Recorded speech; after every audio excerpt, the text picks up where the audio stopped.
Olá, pessoal! Hoje começamos um projeto muito bacana.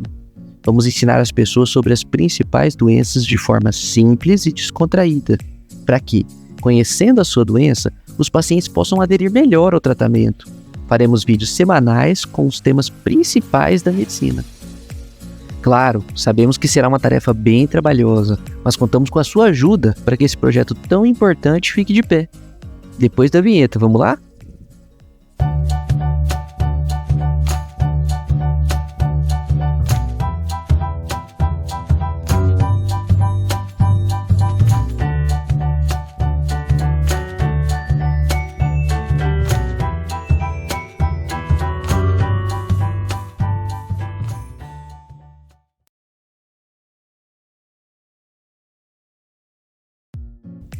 O vídeo de hoje será sobre hipertensão arterial sistêmica, a boa e velha pressão alta.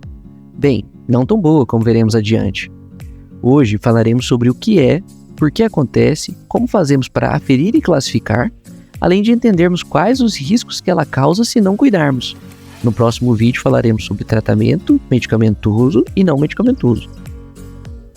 A hipertensão arterial sistêmica é uma condição caracterizada pela elevação crônica da pressão arterial, que ocorre quando a força exercida pelo sangue nas paredes das artérias é maior do que o normal. Isso pode resultar em danos aos órgãos vitais, como o coração, o cérebro, os olhos e os rins, principalmente. Para ficar mais claro, vamos fazer uma analogia como uma mangueira. Se apertarmos a ponta da mangueira, aumentamos a pressão dentro dela, correto? O jato na ponta sairá bem mais rápido e forte. No corpo é bem parecido.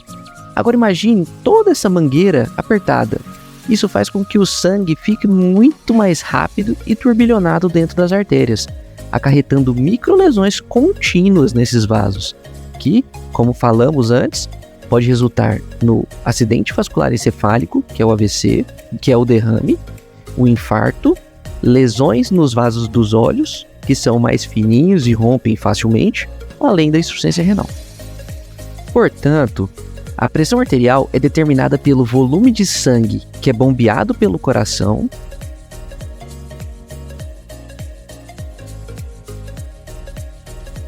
vezes a resistência oferecida pelas artérias à passagem do sangue. Quando as artérias estão mais rígidas ou contraídas, a resistência aumenta e a pressão sobe.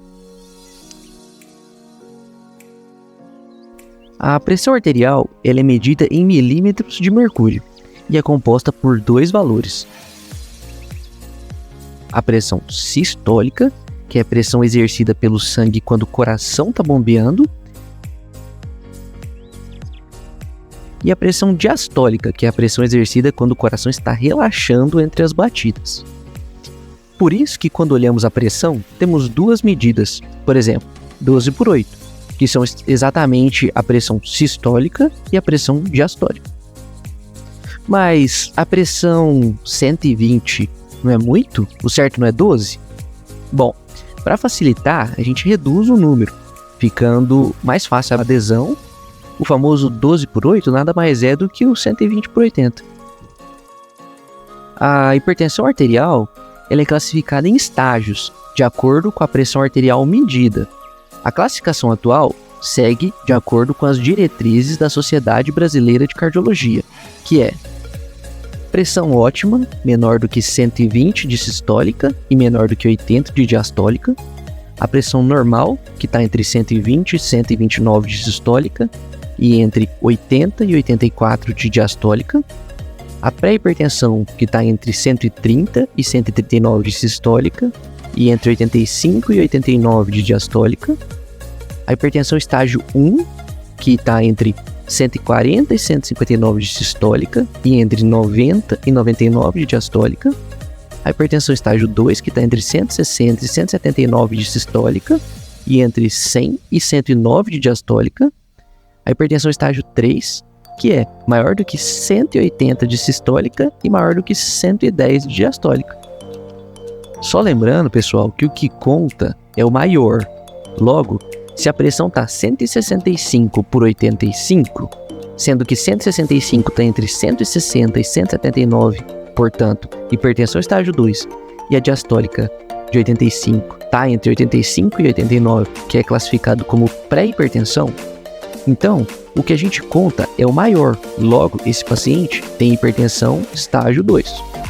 Mas o que causa, né? A hipertensão ela pode ser causada por uma variedade de fatores. São classificados entre modificáveis, que são aqueles que a gente pode fazer alguma coisa para mudar, para melhorar, tanto para prevenir quanto para controlar ela melhor. E os fatores que são não modificáveis, que são aqueles que já possuímos quando nascemos. Os modificáveis são, por exemplo, dieta, obesidade, tabagismo, sedentarismo, álcool, estresse, síndrome da apneia obstrutiva do sono. Já os não modificáveis são história familiar, fatores genéticos, etnia, idade e até prematuridade e baixo peso ao nascer estão relacionados. Esses fatores podem levar a alterações tanto no sistema nervoso quanto no sistema hormonal que regulam essa pressão arterial. Na grande maioria das vezes, a hipertensão não tem uma causa bem definida. Nesses casos, ela é chamada de hipertensão essencial ou primária, e ela se relaciona com os fatores citados anteriormente. Entretanto, ela pode ser consequência de outras doenças, como doenças renais, endócrinas ou cardíacas. Em pacientes que têm a hipertensão muito jovem, vale a pena investigar se não existe uma causa secundária para esse aumento da pressão. Agora é importante, em muitos casos, a hipertensão arterial ela não tem sintomas óbvios, mas ainda assim ela pode causar danos aos órgãos vitais. Portanto, não espere ter os sintomas relacionados à pressão. Cuide e investigue antes de ter os sintomas, pois as consequências serão desastrosas. A hipertensão é uma doença silenciosa que, quando causa sintomas, já pode estar muito avançada. Para diagnosticar a hipertensão, é necessário fazer a medida da pressão arterial em diversos momentos do dia e por vários dias. Além disso, é importante fazer os exames laboratoriais frequentes para verificar se não há lesões dos órgãos.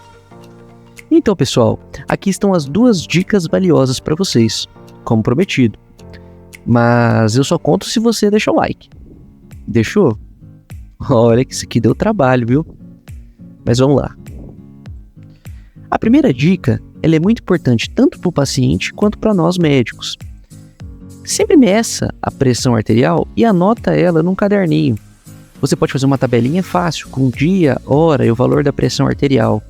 Se for muito complicado, se não tiver tempo, faça pelo menos 5 dias antes da consulta, anota ali 3 vezes por dia a pressão arterial desses 5 dias e leva o resultado para o seu médico. Assim, ele saberá como é que tem ficado sua pressão arterial em casa e poderá ajustar com mais precisão os seus medicamentos. A outra dica valiosa é: compre um esfigmomanômetro, que é o aparelho de medir pressão, digital e de braço, como mostrado nas imagens. E neles as medições são mais acuradas, tá? Aqueles de punho, eles são um pouco menos acurados. Se você tem, já comprou, meça, porque é melhor que não medir. Mas se ainda não comprou, prefira o de braço, mas compre. Não tem como controlar bem a pressão arterial se você não medir ela em casa e saber como é que ela vai estar. Lá na frente você vai me agradecer bastante por essas dicas, porque sabidamente nos estudos, um bom controle da pressão aumenta o tempo e a qualidade de vida. Gostou do vídeo e da iniciativa? Se inscreve então no canal e ativa o sininho. Assim você está sempre informado das doenças para poder ajudar você e sua família. Muito importante, pessoal, vamos propagar informações verdadeiras, tá? Então conto com vocês e até mais.